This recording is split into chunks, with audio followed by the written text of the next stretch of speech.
कि ज्योतिबा फुले सावित्रीबाई फुले जो है उस जमाने के अंदर जब महिलाओं को पढ़ाना ही पाप समझते थे, उस वक्त अगर उन्होंने स्कूल भी खोली, समाज के तबकों का विरोध झेला सावित्रीबाई फुले ने भी, और सावित्रीबाई फुले को खुद को पढ़ाया महात्मा ज्योतिबा फुले ने। तो वो ऐसा व्यक्तित्व था कि पूरे देश के अंदर आज उनकी चर्चा होती है। महाराष्ट्र के तो अंदर हर घर में, हर गांव के अंदर उनके नाम की संस्थाएं बनी हुई है। तो ये तभी हो सकता है तब कोई त्याग की भावना से काम करे। तो एक महापुरुष के रूप में वो स्थापित हो गए देश में। अम्बेडकर साहब तो उनको अपना गुरु मानते थे, गांधी जी उनका बहुत सम्मान करते थे। ऐसा व्यक्तित्व का जब जन्म दिवस हो या पुण्यतिथि हो तो पूरा समाज इकट्ठा भी होता है। 36 कौम के लोग आते हैं। अभी राहुल गांधी जी ने बिहार में गए थे सामाजिक न्याय मंच की मीटिंग के अंदर, उन्होंने वहाँ ज्योतिबा फुले सावित्रीबाई फुले की फोटो को बताया ये होता है जो पति पत्नी ने मिलकर के समाज में सोशल सिक्योरिटी के लिए, सामाजिक प्रतिबद्धता को ध्यान में रखते हुए सोशल सिक्योरिटी के लिए जो उन्होंने संदेश उस वक्त दिया था, जिसकी आज भी आवश्यकता है। तो मुझे गर्व है कि आज हमारे सब लोग इकट्ठे हुए, 36 कौम के लोग यहाँ पर हैं, माली समाज के लोग भी हैं, जो वो माली समाज से थे वो। तो एक ऐसा महापुरुष जो है देश में पैदा हुआ, ठीक है, सभी लोग सम्मान करते हैं।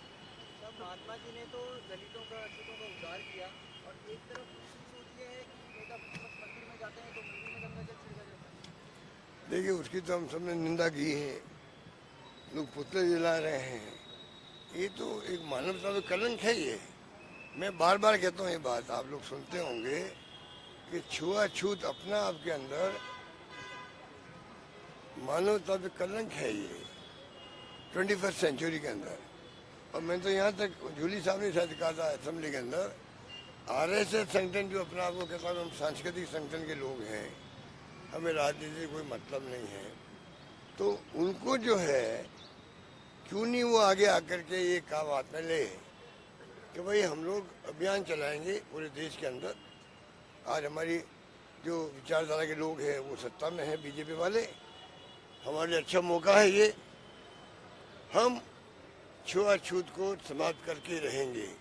ये RSS के मोहन भागवत जी, उनके नेता आगे आगे क्यों नहीं कह रहे हैं? अगर वास्तव में मानते हैं कि दलित वर्ग के लोग भी हिंदू हैं, अगर ट्राइबल के लोग भी हिंदू हैं, आदिवासी लोग हिंदू हैं, सबको हिंदू मानते हैं, तो हिंदुओं के साथ में आपस में जो छुआछूत हो रही है उसकी जिम्मेदारी किसकी बढ़ती है सबसे ज़्यादा? वैसे पूरे समाज की है। और RSS क्योंकि सरकार आज उनके बीजेपी की जिनको सपोर्ट करते हैं, तो इससे अच्छा मौका उनके लिए क्या आएगा? सब काम छोड़ करके RSS देश को आह्वान करे कि हम चाहेंगे हिंदू जो आपस में हैं वो कोई छुआछूत की भावना नहीं रखे। अब मंदिर में आप जाओ और गंगा जल धो रहे हो, ये बीजेपी की RSS की मानसिकता को प्रकट करता है। ये हमारा आरोप है। अगर वो हमारा आरोप गलत है तो RSS को प्रतिक्रिया देनी चाहिए। अगर हमारा आरोप गलत है तो RSS को आगे आना चाहिए, रिएक्शन देना चाहिए, बीजेपी को रिएक्शन देना चाहिए कि अशोक गलत बोल रहा है, हम छुआछूत के खिलाफ हैं और छुआछूत को हम किसी कीमत में बर्दाश्त नहीं करेंगे। कोई कौम, कोई धर्म के लोग करते हों छुआछूत, वो मानवता में कलंक है। कहीं वो आगे आकर के तो मान जाएंगे कि उनकी मानसिकता नहीं है, वरना ये सबके दिमाग में है कि RSS और बीजेपी के लोगों की मानसिकता के अंदर है छुआछूत की भावना, भेदभाव की भावना, इसलिए मंदिरों में ये इस प्रकार की हरकतें होती है। ये मेरा मानना है। पूर्व मुख्यमंत्री वसुंधरा राजे द्वारा एक ट्वीट किया गया है। देखिए, वसुंधरा जी जो है 2 बार मुख्यमंत्री रही है और उन्होंने पूरी स्टडी की है जहाँ तक मैं समझता हूँ ERCP या केशू है, क्या केशू है, क्या बना उन्होंने नया नाम दिया है, अब राम सेतु कर दिया। PKU, PKC ERCP नया नाम दिया गया है। ये सब बकवास है, बकवास है। वो खुद ही कह रहे हैं 9 साल तक तो कुछ नहीं होने वाला है, खुद ही कह रहे हैं, तो जनता को बेवकूफ़ क्यों बना रहे हैं ये। और वसुंधरा जी को मालूम है कि PKCU और ERCP का जो नया एग्रीमेंट हुआ है उसमें कोई दम नहीं है, 10-15 साल भी नहीं आने वाला है। खाली उन्होंने जो मेरी शिकायत वसुंधरा जी ये है कि जो 2 बार मुख्यमंत्री रही है वो खाली झालावाड़ की बात कर रही है, वो कि झालावाड़ में पानी नहीं आएगा। ये गलत है। उनको पूरे PKCU, PKU, PKC अब नया नाम जबान पे नहीं आता भैया, क्योंकि नाम में कोई दम नहीं है इसलिए नाम जबान पे नहीं आता है। तो PKU, PKC जो है, PKC ERCP में कोई दम नहीं है। वसुंधरा जी को चाहिए, अगर उनमें ईमानदारी है, राजनीतिक ईमानदारी वसुंधरा जी में है तो उनको प्रेस कॉन्फ्रेंस बुला करके पूरे PKC और ERCP जो नया एग्रीमेंट हुआ है उसके बारे में पूरी प्रेस को बताना चाहिए कि वास्तव में इसमें दम है, या जो वसुंधरा जी जब मुख्यमंत्री थी तब ERCP बनी थी, हमारी गवर्नमेंट आई, हमने कोई छेड़छाड़ नहीं करी, वसुंधरा जी के प्रस्ताव को हमने आगे बढ़ाया।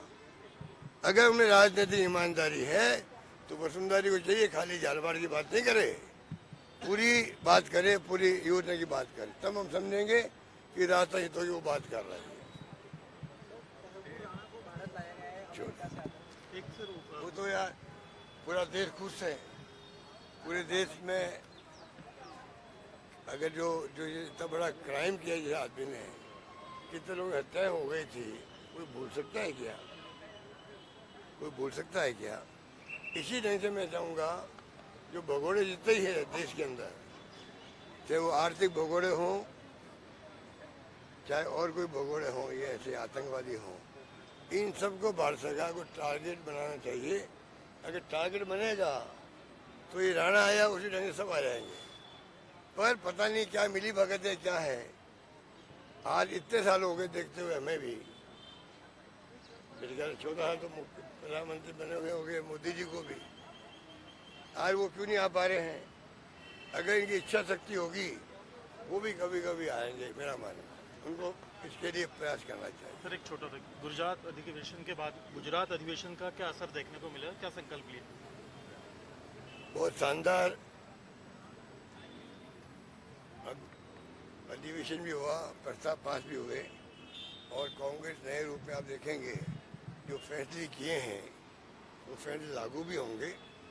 और आज देश को जरूरत है, देश को जरूरत कांग्रेस की है, मेरा मानना है, कांग्रेस की विचारधारा की है, और कांग्रेस मजबूत होकर उभरे। क्योंकि आज जो धमकी देते हैं लोग, देशद्रोही करार देते हैं पत्रकारों को, साहित्यकारों को, कोई विपक्ष में बोल जाए बीजेपी के, तो ये उनके लिए देशद्रोही है। ये क्या है, ये फाशिस्टी सोच है, ये लोकतंत्र विरोधी सोच है। इन सब का मुकाबला करने के लिए एकमात्र पार्टी को देश में है, उसका नाम कांग्रेस है, उसको मजबूत करने के लिए हम सब लगेंगे। और मैं उम्मीद करता हूँ कि आप देखेंगे आने वाले वक्त के अंदर जो राहुल जी ने, खड़गे साहब ने जो नया शो डेवलप किया है, नीचे से ऊपर तक बूथ पे भी, मंडल पे भी और जिलों में भी, उसका असर आप देखने को मिलेगा। Thank you.